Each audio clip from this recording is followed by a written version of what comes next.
Good evening and warmly welcome to this webinar on wage bargaining and union voice. My name is Daniel Lind and I work as a research director at the trade union-related think tank Arena Idea. Our guest today is Simon Jäger. He's a professor of economics at Princeton, and he has written several important papers on these issues over the last couple of years. The setup today is that Simon will give a presentation for 25 to 30 minutes or so. Then we open up for a discussion among the two of us. And if you have a question, short and sharp, please state it in the chat and we hopefully can bring them up later on. Having said all this, Simon, the floor is yours. Excellent. Thank you very much for the invitation. I will see if I can share my presentation quickly. Does it look right to you? Perfect. Perfect, yeah. Delighted to be here, and thank you very much for the invitation. I was thinking of kind of like a bird's eye view of a couple of different projects. A project with Suresh Naidu and Benjamin Schofer on kind of like a comparative perspective on unions around the world, in particular sectoral bargaining around the world. Then a research agenda on worker involvement in management and corporate governance, drawing on studies from Germany and Finland. A recent study on worker representatives on German works councils and the role of blue-collar representatives. And then I'll close out with some very new, almost experimental work that is on union ideology. And then I'll conclude. And before starting, I wanted to briefly cast a new perspective on like how we think about unions, and in particular unions in light of labor market power. So there's a rising literature in economics that documents that firms have labor market power. So they're not just price takers in the labor market, so they don't just accept wages, but firms can set wages and can pay, for example, wages below marginal products. And just wanted to quickly highlight what the role of union then becomes in kind of like a very simple economics setup. So if we have a classical labor market where we have a labor supply and a labor demand curve, where the market equilibrium has a certain wage here and a certain level of employment, okay? What happens if, for example, a collective bargaining wage floor comes in, as is the case in many OECD countries with collective bargaining? The classic thing happens similar to a minimum wage. In the textbook economics world, is what happens is employment falls up to where essentially the minimum wage or the collective bargaining wage meets the firm's labor demand curve, so employment contracts. However, in contrast to this very simple, perhaps too simple model of the world, let's look at a world where firms have market power. So if firms have market power, they recognize that they have some power to set wages. And what that means in the way that economists have modeled that is that when firms hire an additional worker, they need to raise wages in order to attract that worker, and they also need to raise wages for the incumbent workers, so the workers they already have, which means that the price of labor is not just the wage, but it's instead like the price of the wage plus the cost of raising wages for everyone else. So that's why the marginal cost curve is higher than the labor supply curve. And what that means is that if in this world we are in a world where employment is lower than the efficient level of employment, and at the same time wages, this will be the wage level, will be lower than efficiently. And in such a world, a collective bargaining wage floor can actually do two things at once. One, it can raise wages from here to here, and at the same time, it can lead to an expansion of employment. So it needn't necessarily lead to a disemployment effect, but actually to a positive employment effect. Of course, then we can also kind of like turn the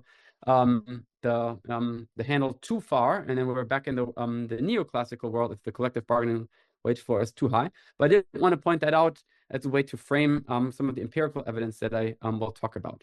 So I wanted to briefly talk about a recent survey that I did with Benjamin Schofer and Suresh Naidu, where we kind of zoom in on sectoral bargaining around the world. And in particular, we're drawing on kind of like modern research designs that use administrative data, quasi-experimental designs across multiple countries, and highlighting the comparative perspective, namely that labor market institutions, sectoral bargaining institutions are very different around the world. And so one interesting difference is that just coverage differs massively from around 12% in the US to about 62% average in OECD Europe. And a key distinction that much of the American literature hasn't really understood too well is that there's a key distinction between membership and coverage. So many countries have far higher coverage than union membership rates. And so France, for example, has only about 11% unionization, but nearly universal coverage due to widespread extension laws. And that's why many of my colleagues in the US and perhaps in Canada as well find that a little bit astonishing, because in the US, essentially coverage roughly equals membership. So they're not very used to that. And so a simple graph here is where you have union membership rate on the x-axis, and on the y-axis, you have the collective bargaining coverage. And in a US-like system, you would expect most countries to be on the diagonal here.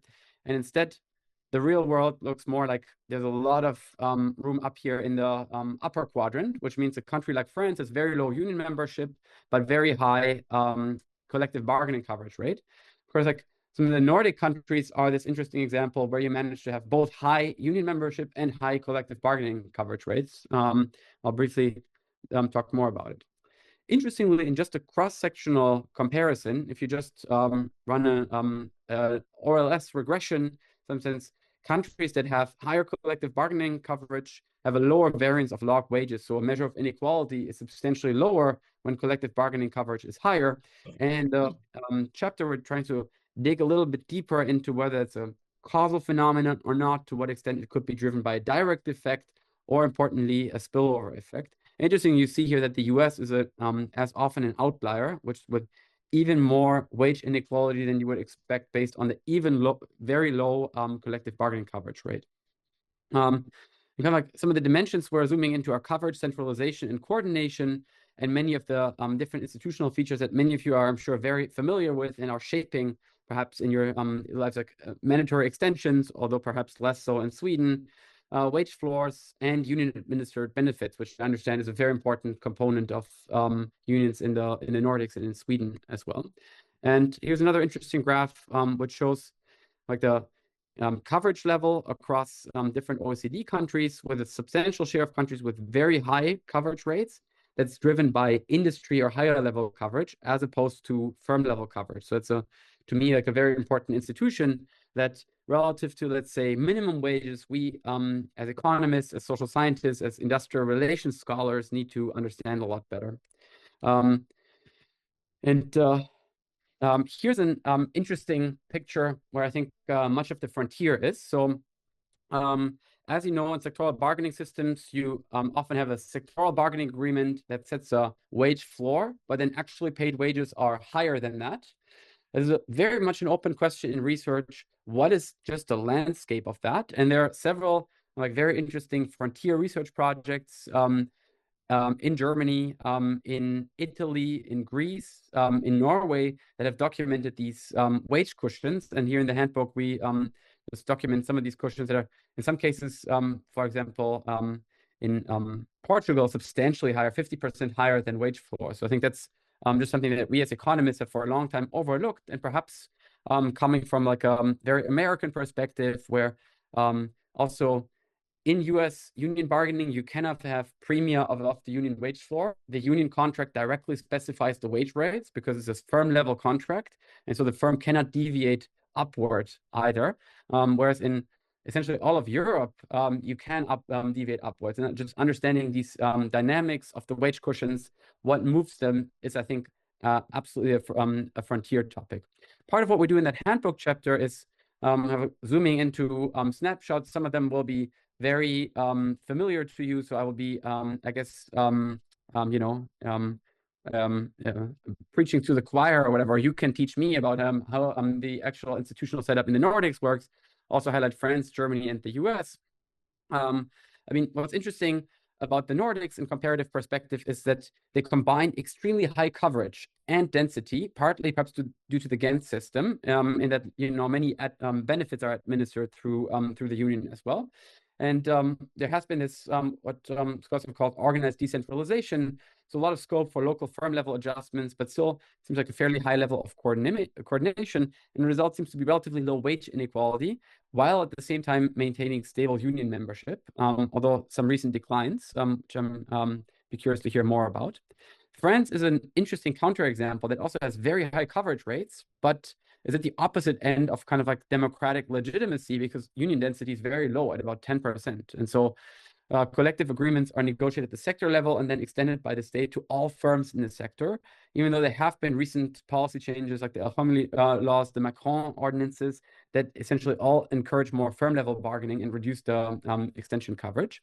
And nonetheless, unions seem to have a lot of clout, and I'll come back to that in the last part on union ideology. Another interesting example is Germany, where I just want to point out that opening clauses have become a really important phenomenon where, CBAs explicitly allow for firm level deviations below the CBA wage floors, which has come along with rising wage inequality. Although I would say that the jury is still out on what the firm level opening clauses or the CBA opening clauses for firm level deviations have done to wage inequality overall. Some lessons are that there's just massive variation across states, and I think researchers need to embrace that heterogeneity much, much more. And I think there's very interesting scope for studies, and in particular in the role of the government, where in one extreme, like in Sweden, bargaining is very much autonomous. Germany as well, and elsewhere, the state intervenes very heavily with a heavy hand. We have also some interesting new insights on China and India, but I'll skip that just because I understand that I have about 30 minutes for the talk, so I'll be going a bit briefer. I want to take a deeper dive into a topic that's been very dear to my heart, which is co-determination, so worker involvement in management and corporate governance. And just to zoom out even further, philosophically speaking, I think the political science literature, the varieties of capital literature, for example, distinguishes between liberal market economies like the US or Canada, where owners, for example, shareholders control firms. The shareholders elect the board of directors. The board of directors then runs the firm and has a fiduciary duty to the shareholders. And that comes along often with adversarial labor relations. So no role for unions in the governance of the firm. For example, in the US, where I live, the National Labor Relations Act bars workers from directly participating in firm-level decision-making, except through a certified union. So Volkswagen, the German car manufacturer, tried to create a works council in their Chattanooga, Tennessee plant, but then the government essentially shut that down, said, no, you cannot do that without a properly NLRA certified union. There are a couple of interesting alternatives. One is that I want to shed more light on is the formal involvement of workers in decision-making, so co-determination with shop floor level or board level co-determination, and of course, sectoral bargaining, which I've already mentioned. Here's a map of the world from a paper with Jacques Noy and Benjamin Schofer that shows where workers have shop floor co-determination rights through works councils, and then a picture on where workers have board-level co-determination rights, which is partially in continental Europe and the Nordics. I will be zooming in to particular case studies. One is Germany, and the other one is Finland, for two papers with Jörg Heining and Benjamin Schofer, and Jaakko Haju and Benjamin Schofer. What's the debate here? On the one hand, co-determination is thought to boost worker bargaining power, rent sharing, and wages. So there's an ongoing debate on the role of labor power and the decline of institutions, labor representation institutions, in the decline of wages and rent sharing, in particular in the US. But coverage rates have broadly been falling around the world. There are quite a few policy proposals that have been or were on the books. For example, in the US, Senator Warren of Massachusetts introduced the Accountable Capitalism Act that would call for 40% of worker representation on US boards. And even some folks on the conservative spectrum have made a case for, kind of like the conservative case for co-determination. So debate from, Bloomberg opinion. The US should look at Germany. Now, what's the key objection here? The key objection is that giving workers more power in the way the firm is run will lead to a holdup problem, and that will lead to underinvestment that will ultimately curb wage effects. So essentially, what do we mean by that? It means that workers will become more powerful. They will be able to get a larger share of the pie. The capitalists will anticipate that. They will anticipate that if they give their money, for example, to a German firm, a larger share of their returns will go to the workers, so they will pull back investment a little bit, and that will, in some sense, as some people, Jensen and Meckling, and the fathers of the shareholder values view, have ultimately argued, will undermine the whole operation, will lead to like a downward spiral. Now, in order to shed some empirical light on that, that's where I guess we come in as labor economists. We would ideally like to randomly assign firms or entire countries to having one system of governance versus the other. Fortunately, that's not something we were able to do, but we were able to exploit some sharp law changes that allow us to approximate, to get close to that experimental ideal. So specifically, in work with Benjamin Schofer and Jörg Heining, we look at a reform of governance in German corporations, where corporations incorporated before August 10th, 1994, had to give a third of their board seats to workers, and that remained locked in even after the reform. Even though some of those companies tried to get out of it, they went all the way up to the German Constitutional Court, but got shot down. Those companies, stock corporations or Aktiengesellschaften, for those who know the German corporate landscape, that were incorporated after August 10th, 1994, had to allocate 0 board seats to workers. They couldn't even give more board seats to workers unless they reached a fairly high size threshold of 500 employees. So what we're going to compare and contrast in that paper is a situation on the right, which is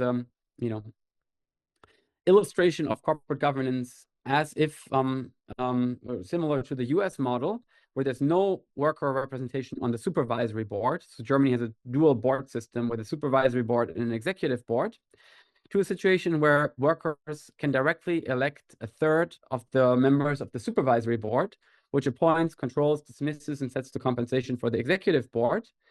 And we'll be able to adjudicate whether, the shareholder values view that would say this is something that will ultimately undermine wages and capital is true or not. Here's another illustration of the reform. So for these companies, as a function of their incorporation date, if they are incorporated after this cutoff date, they give 0 board seats to workers unless they grow very large. What happens is that, in fact, it doesn't do all that much.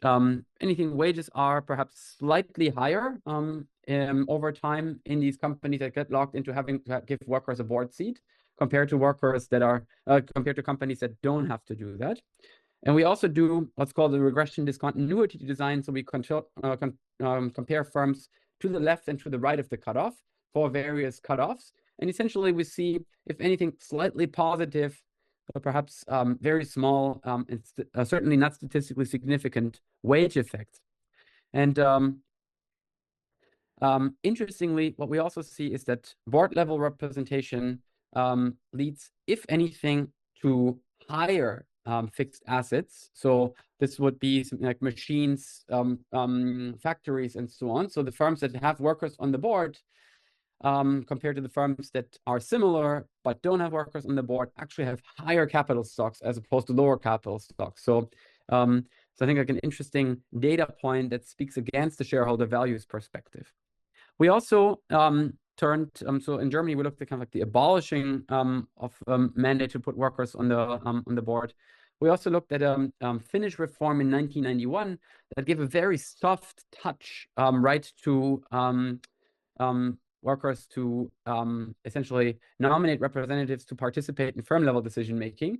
But our understanding is that that's primarily kind of like a soft voice change rather than actual power. In Germany, they're actually more similar to, or they're actually de jure completely similar to the capital representatives in these firms.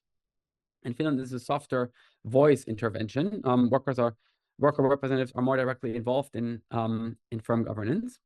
And essentially what we find is that this reform led to some separation effects. So these firms with worker voice are able to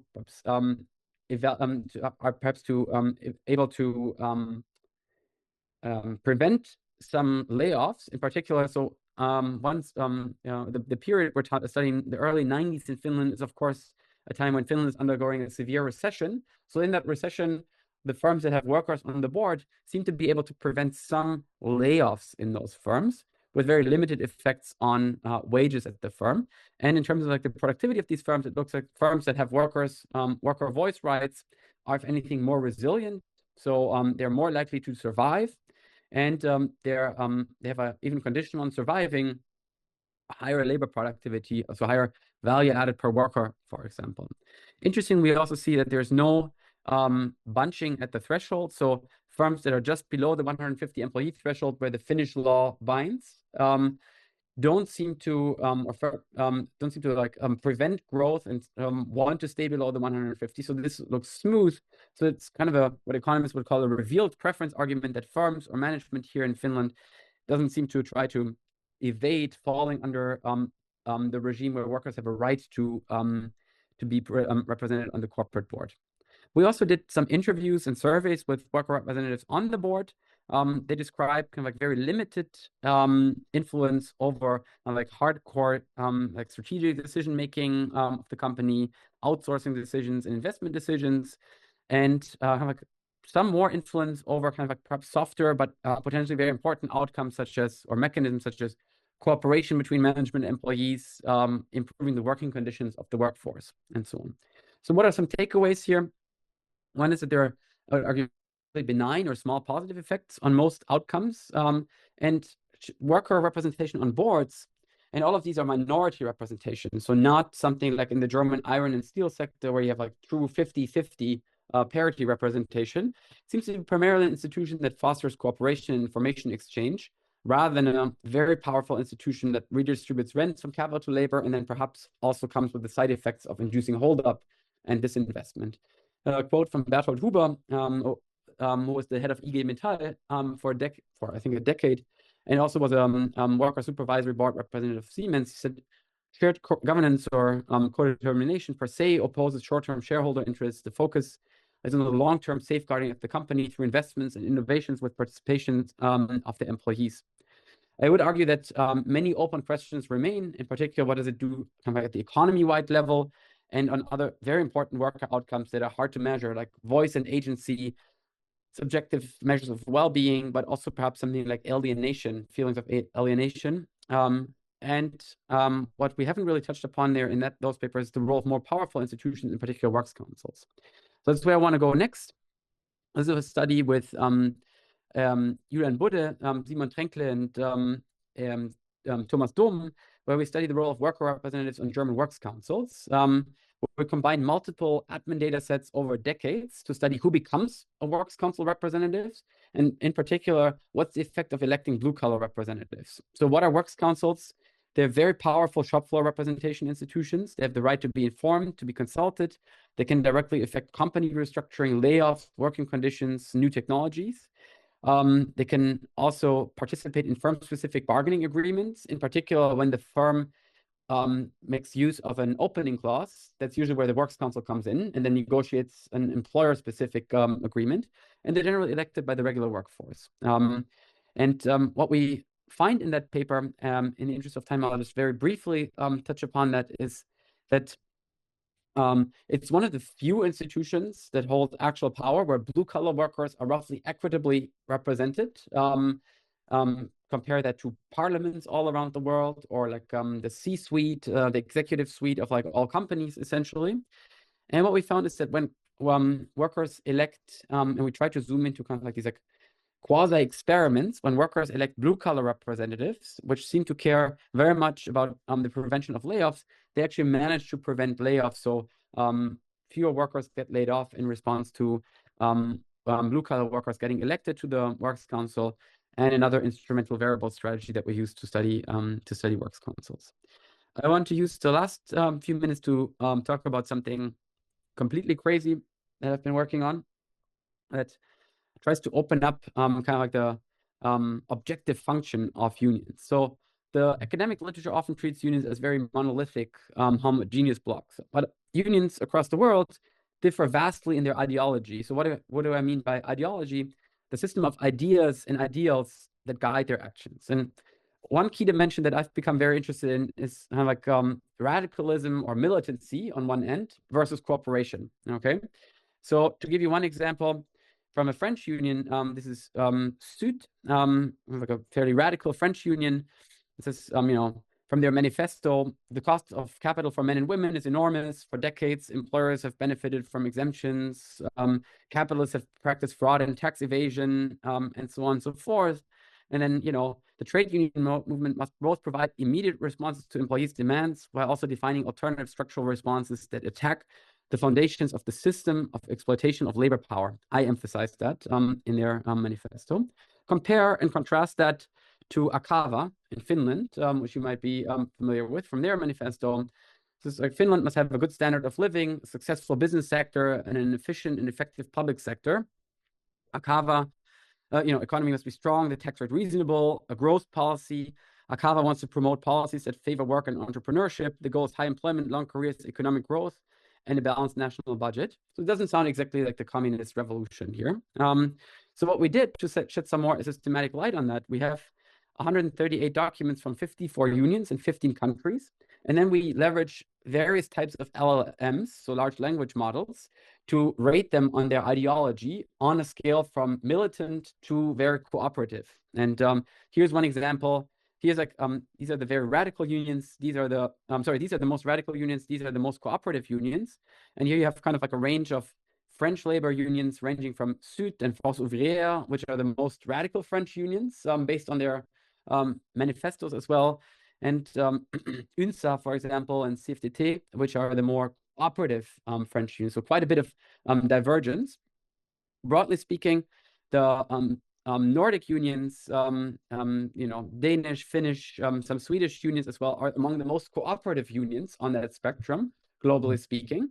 And then you have Brazilian, Argentinian, some of the Southern European unions, South African unions that are more on the much more radical spectrum when you look at their manifestos. So here's kind of like a world map where you see like red is like more radical unions like Mexico, Brazil, South Africa, and then the more cooperative unions, including in like the Nordics and Greenland is depicted here deliberately as part of the Nordics, and continental Europe with something in between, and Southern Europe with more radical unions on that spectrum. Now, there's very much work in progress, and I just wanted to show you a couple of interesting cross-country correlations. So this is from the Global Competitiveness report that comes out of the World Economic Forum that surveys managers and asks them, in your country, how do you characterize labor employment relations? Generally confrontational or generally cooperative?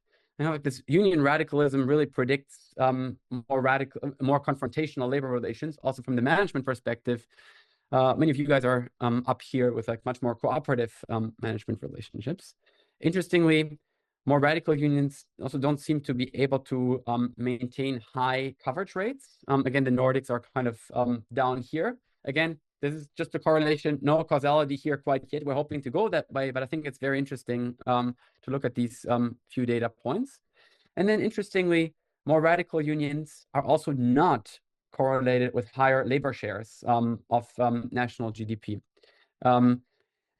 or benign effects on inequality. Of course, like Argentina does a lot of the work here. This is not a very compelling plot, but perhaps some evidence that inequality is lower where union radicalism is lower as well. In particular, when you look at top end inequality, so P90 to P50, comparing wages at the 90th percentile to wages at the 50th percentile. With that, I'll quickly conclude. So collective bargaining systems vary enormously across countries in coverage, centralization, coordinations, lots of very interesting institutional heterogeneity with major implications for wage inequality. Institutions are not monolithic. So quasi-experimental evidence suggests there are largely benign effects of co-determination on firm incomes, and that seems to foster cooperation rather than inducing hold-up, which perhaps is what some of the shareholder values paradigm folks would have predicted. And unions themselves are not monolithic. So ideology seems a very interesting dimension in which unions differ across unions, across countries, sometimes within countries as well, and it correlates with labor management relations, with coverage, and with measures of inequality as well. And with that, I'll conclude and look forward to the discussion. Thank you very much. Thank you, Simon. Very, very informative. If you remember this as a viewer, you are in the top-notch literature of the labor market research in this area. Very good. That's very kind. Thank you. I think I will start with some questions on the handbook topic. Yeah, absolutely. And the first, you talk about four key aspects to understand labor markets currently in the research frontier. And one is the employment market power, as you started with. How do you read that literature? What has happened? Why has it happened? And how strong is the labor market power among employers? That's a really good question. So I think I will perhaps start with a philosophical answer, in that research goes in waves, right? And so I am here in Princeton in the industrial relations section, which is about 100 years old, and had lots of employment and industrial relations researchers that interviewed workers, that interviewed managers, that had a lot of hands-on knowledge of the labor market. I think it was a lot of wisdom in that. And then at some point, economics got revolutionized in the 50s and the 60s with the works of Samuelson, Becker in Chicago as well. And we adopted kind of like a very neoclassical perspective where wages equal marginal productivity, everything is competitive, okay? And so for the next 30, 40 years, I think that's what economics, also labor economics, was very much dominated by. And then the pendulum swung a little bit in the other way. So from the 80s, 90s onwards, we've thought a lot about labor markets with frictions. So search, that already kind of like moves us a little bit away from competitive model where wages equal marginal productivities and the labor market is completely competitive. And then in the last 20 or so years, we've rediscovered a very old idea that Joan Robinson already had in the 1930s in England, that employers might have market power. And so when employers might have market powers, wages can differ from the marginal product of labor, right? And so for a long time, I think this was like a bit of an esoteric idea because we were, as a profession, so used to thinking that wages equal marginal productivity. So that was almost like, an article of faith. And then with the rise of excellent data, large-scale data sets, in many cases actually from the Nordics, which have of course like the best administrative data sets in the world, the rise of statistical and econometric methods, and an interest in understanding the role of the firm, we began to discover that there are many anomalies that, the standard model cannot really account for. And so there's been this wave of research that has documented implications or patterns in the data that are very much consistent with a view where firms do have market power. Okay, they can set wages lower than the marginal product. Now, I think I'm a little bit afraid that the pendulum has swung a little bit too far in that I think now we believe that that's true. Yeah. And I think where there's like a very interesting space where a few papers have recently become or are on the cusp of coming out, I think is like really thinking about, well, what if we're in a world that's complex where we have both? Firms might have some market power, but there might also be unions and other institutions that constrain that market power. And so we're really in that interplay, in that interesting space. So I think the truth is we don't really know quite yet where we are. I do think that most labor economists would agree that labor market power isn't a first order, very important topic, and that studying the role of unions has become more interesting, not less interesting because of that. Oh. And how come you are interested in these topics from the beginning? It's a good question. It's always so hard, to think about why that is. I think having grown up in Germany and having worked myself and so on, I learned a lot about these institutions and was, I think, just like rubbed the wrong way that, many times like labor market models or descriptions of the labor market, every model, including the one I present, is of course like dramatic simplification of the world, but it just missed very important aspects of the world. And then I think I just entered this profession and did my PhD and so on exactly at a time when all of these new data came around, all these new methods. And so I felt like a kid in the candy shop. I was like, wow, this is so cool. We now have these tools. We can actually measure these things. Economics has become a lot more empirical from like a world where, you had like articles of faith, models, which are of course very important, but if they're not disciplined by data, anything can go. And so that was a very interesting time and continues to be a very interesting time where we have a lot of new data, administrative data, also surveys, which I've been involved in running, and methods to analyze them. And that's have spurred my own interest in the topic.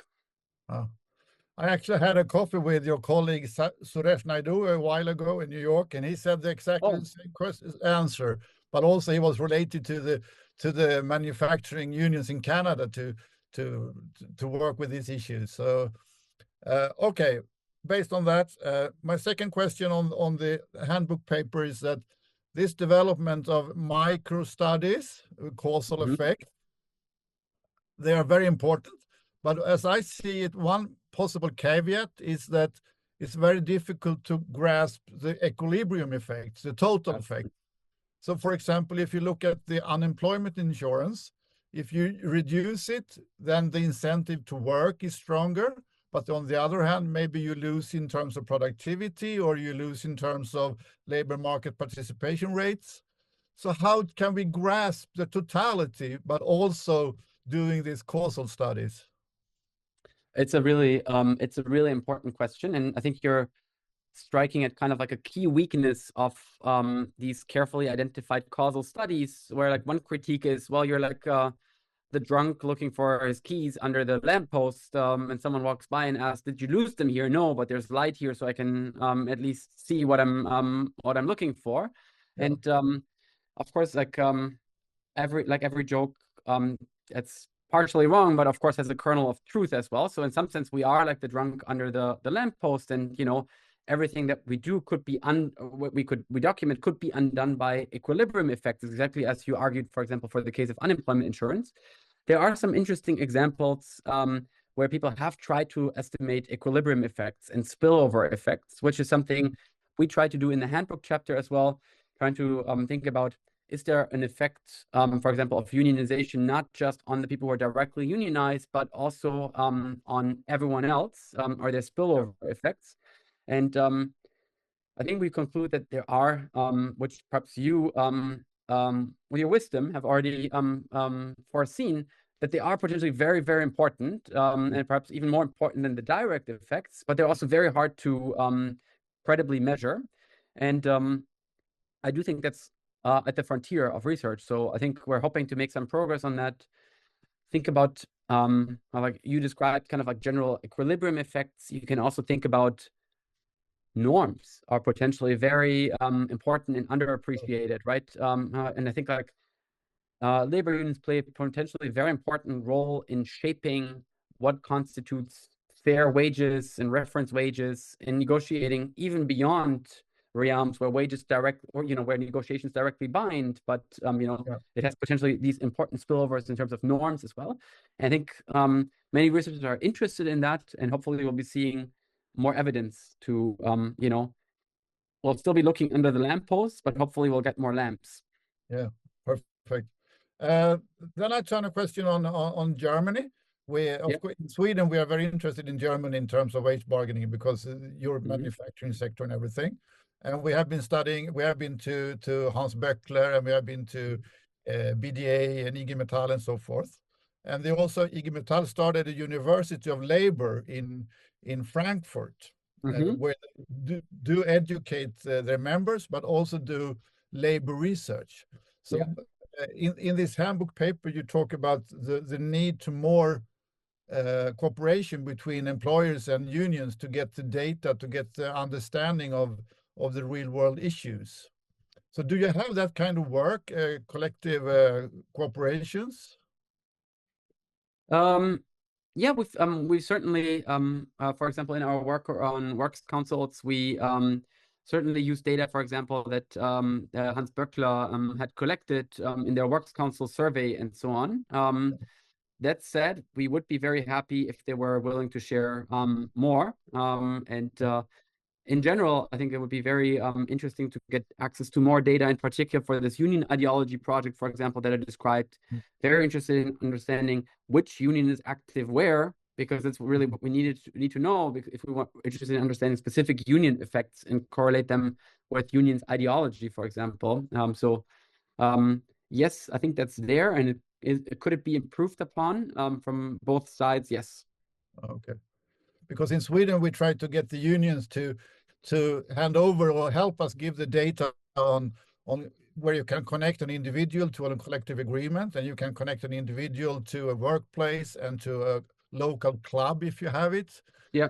If you can estimate the effects much more precisely, if you have more data on the exactly. And that exists, yes. It is terrific. But it's hard to get. We're trying. We have been trying for 4 years now. So we'll see. Well, please keep me posted. I would be very, very fascinated to learn more about it. Okay. But then one more on Germany. Wolfgang Münchau wrote a book about Germany saying that the German economy is kaput. Have you seen that book? I think I've seen the title somewhere. Yeah. I mean, it's Okay. like every I think like magazine, every journalist that's ever written about the German economy has like written something like that in the last 5 years. Okay. And his main idea is that one of the reasons behind the kaputness is the system of codetermination, because there's so strong interest between the unions and the big firms like Volkswagen and others that they were not really ready to adjust to the new competitiveness environment with the EVs and so forth within the car industry. So my question is, can it be that the system also can be too slow sometimes? Absolutely. So I think what I would agree with is that Germany has been too slow to adapt to some of these changes. That I completely agree with. I think it requires a very careful analysis of the root causes, though. And I don't know of evidence that ties codetermination to a lack of access to the technological frontier, for example. What I could see is that for a large company like Volkswagen, which is partially state-owned, there is like a powerful conjunction of like state interests, capital, and labor that essentially shields it perhaps from competitive pressures. That I believe is not necessarily a good idea, or can certainly backfire, and that's perhaps some of what we're seeing here. I do think we need to be, well, I'm absolutely an advocate for change in Germany. I think we also need to be careful not to throw out the baby with the bathwater, as the saying goes. Sure. So I think codetermination has had very, the evidence I know of speaks to anything positive productivity effects in most cases in Germany. And interestingly, what I think it requires as well is for unions to, to adopt perhaps more of an approach that I understand is more common in the Nordics, that perhaps is more on board with some more labor market flexibility, in combination with an extensive social safety net and important codetermination rights. The question I have for the German unions is, what are they doing, or what are they not doing that you guys are doing in the Nordics that leads to these very high, union membership rates? So these are organizations in decline, and they're on a low level. So I think like you need to think about how can they become more attractive, and how can they, I think like if I was thinking about like their in some sense business model, and how can they shape the how can they generate benefits for their members and potentially steer the path of technological change as well. I think that's very important, and perhaps even more important in an age of generative AI, where I think unions can play a very important role if they play it constructively in a way that we can try to like grow the pie and make sure workers get a sufficient share of that. Is that kind of a Acemoglu perspective on it, or? Yeah, we were colleagues for I think 8 years. So this is exactly, I mean, channeling some of Acemoglu and Johnson's recent book on progress and power, for example. Sure. Exactly. Okay.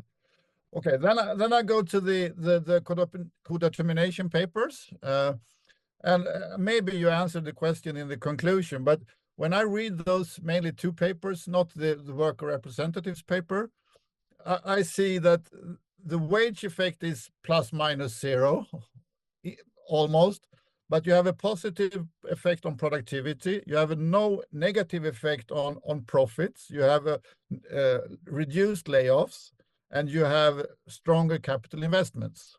In that sense, it feels like you are going back to Freeman and the strength of the voice argument. But is my conclusion of the data, is it the result? Is it reasonable? Yeah, I would say that's I mean, I don't think we have like very good profit data, so I think I would be like a little bit careful on so I think that may be true, but I don't think we can like say that with like statistical precision. And for some of these outcomes, I think it's again a question of like how statistically precise can we say specific effects are.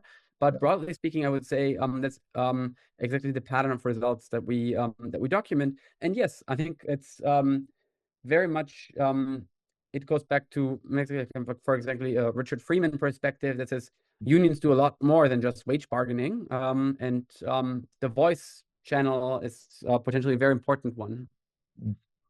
I don't know if you know it, but in Sweden, the manufacturing unions and employers have a lot of working groups together working on energy, lifelong learning. So they really cooperate between the negotiation rounds, and then they have a hard time to agree on the wage increase. But yeah, sure, they are kind of friends and really work together. Yeah, I think that's what makes this system so interesting, that with like sectoral bargaining, you kind of like outsource the distributional conflict a little bit from the level of the firm to the central level. And at the same time, you have these repeated interactions, which I think breed trust in the right circumstances. If both sides realize to see each other again and again and again, and so you can think of more productive conversations about non-zero-sum dynamics. How can we grow the pie, for example? And I think that's some of what, for example, the German unions, for example, IG Metall, I think is particularly in southern Germany, has been doing, is to adopt more of another interest of mine has been studying consulting. What does consulting do to firms? Yeah. And I think part of what IG Metall has been doing is like to train worker representatives to become more kind of like technological leaders, and bring best organizational practices, technologies, and so on into firms, and act a little bit like a consultant. That's of course not an uninterested participant, like consultants aren't either. Consultants aren't either, but potentially has a role to like increase the size of the pie as well. Yeah. Okay. Then I think I will go on to you mentioned union ideology and some more research on these topics, but what are the main undiscovered areas that you think should be stepped into in terms of unions, collective bargaining, and so forth? Yeah, I would say three. One is, as you already pointed out, looking at the spillover effects and how the general equilibrium effects. That's, I think, a really important one, and it's a very challenging methodology. You need like clean variation, you need data, but then you also need variation that allows you to look at kind of like these spillover effects, economy-wide effects, and generate counterfactuals for those. I think it's methodologically a very hard question. A second one would be to look at outcomes beyond kind of like the very important, but outcomes like wages or productivity, and look at, in terms of like the worker side, on some of the more subjective outcomes that I mentioned, such as alienation, satisfaction with work, voice measures, and so on. I think those are very important. And on the firm side, measures of technology and like direction of technology and organizational practices that get adopted or do not get adopted. So kind of like really understanding to what extent firms move to the frontier and what types of technologies do they adopt as a function of like unions being present or not present. I think that's a really crucial question. And then third, I think what I mentioned last, this recent interest of mine on kind of like recognizing that unions are very heterogeneous organizations in many dimensions, and not least their own objectives. And so trying to understand that heterogeneity and documenting it and trying to tease out what it may have done over time. Okay. What is the role of path dependence here? I mean, we had the Ghent system in Sweden, for example, and now it's still running, and now we build the system on what we now have. So we like continue to build the tree from our trunk. I think it's absolutely crucial. I think it's part of like my dissatisfaction with the studies I said is that we're kind of like looking at a tree to stay within your image, and then we're looking at like one branch that gets chopped off or like that we let grow. But exactly as you point out, institutions come in bundles, and perhaps it's the bundle itself that's very important. And it's certainly what, for example, some political scientists, like the varieties of capitalism literature, would argue. It's not like any one institution, but it's like all of these institutions that at the same time interact with one another and crucially, create conditions for the success of one versus the other. For example, it's very hard to think about collaborative or cooperative firm level worker involvement in management if you don't have at the same time like a sectoral bargaining system that at least outsources some of the distributional conflict from the level of the firm. As in the US, where essentially you have a bargaining system that is very much zero sum. The workers cannot really be involved in management decisions, so they're forced to negotiate over employment and primarily wages, actually, and hours. And that very much creates like a zero-sum dynamic because each firm has not much to gain from having a strong union there. And so the firms fight them, and so it creates these like zero-sum, very antagonistic dynamics. So introducing more voice rights in that, well, might be very different from a system that is more cooperative to begin with, right? Yeah. And I think that is one of the problems for the unions in Sweden, actually, because if we think about the whole social model, they all contribute in different aspects to the labor market with unemployment insurance, strike laws, systems. So you need to see it as a totality, not only the labor market institutions per se. And that is more even difficult because you have to both see the connections within the labor market models, but also the social model. So for me, personally, I think that the labor market model in Sweden has been really strong and is, but the political social model has been reduced or weakened. I see. So the totality is weaker now than before. But my question to you, if I may, Sure. what would you say would, let's say, German unions have to learn from the Swedish experience? Oh, if you ask me, it's more like the cooperation side of it. Don't neglect the conflicts that you have, but you also have common interests. So emphasize that even more, I would say. The second I would say is that the main issue in Sweden is the central wage mark, because you negotiate, the manufacturing sector negotiate the wage mark for the total economy. And if the total economy wage mark is the sum of productivity plus prices, then the wage share will be constant. So you have really a strong force to balance the power through this central wage mark.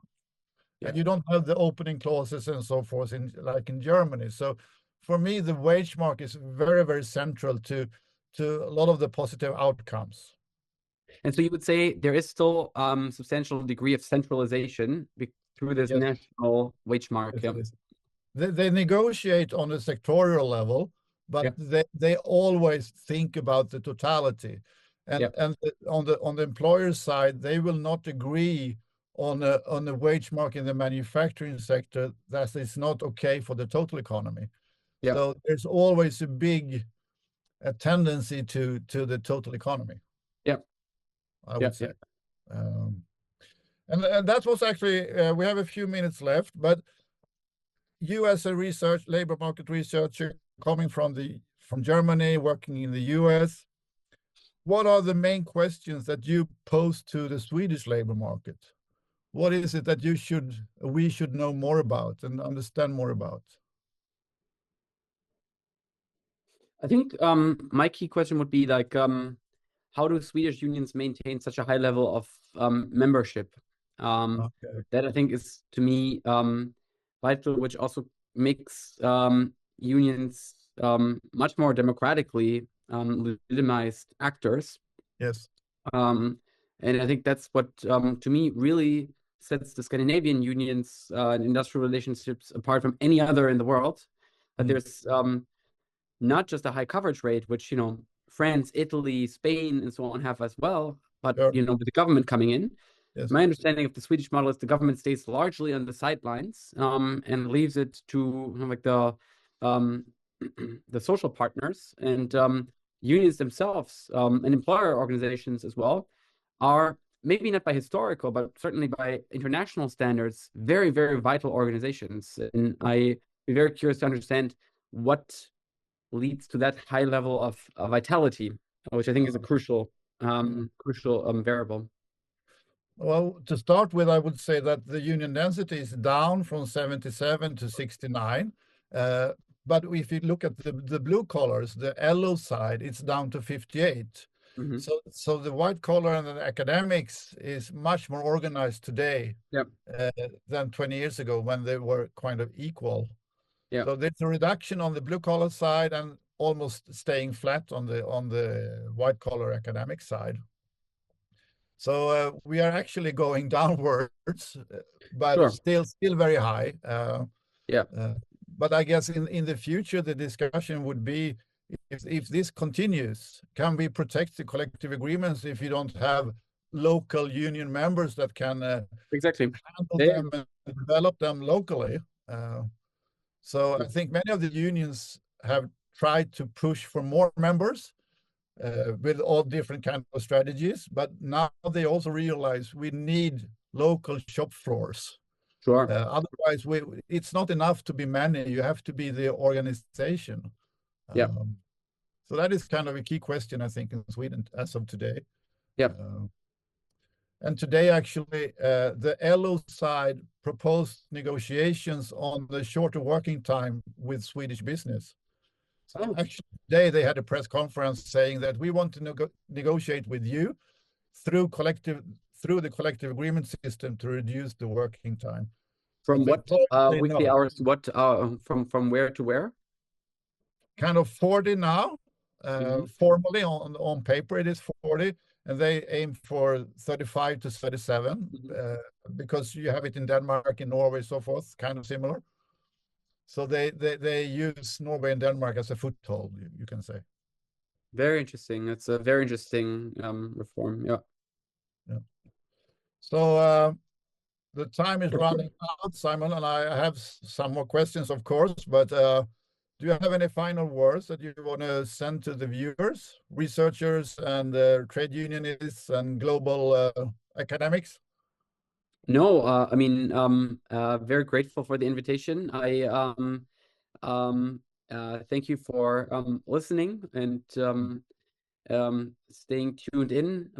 Hopefully, while I did like a tour de force of, I don't know, 6 different papers, and I very much enjoyed the conversation with you as well, Daniel. So thank you very much for the opportunity, and I look forward to more exchanges. I learned a lot, and I'm always interested in talking with practitioners as well, other researchers. So I really appreciate it. Thank you. Next time we have, the book Workplace Wellbeing by Deneuve and George Ward.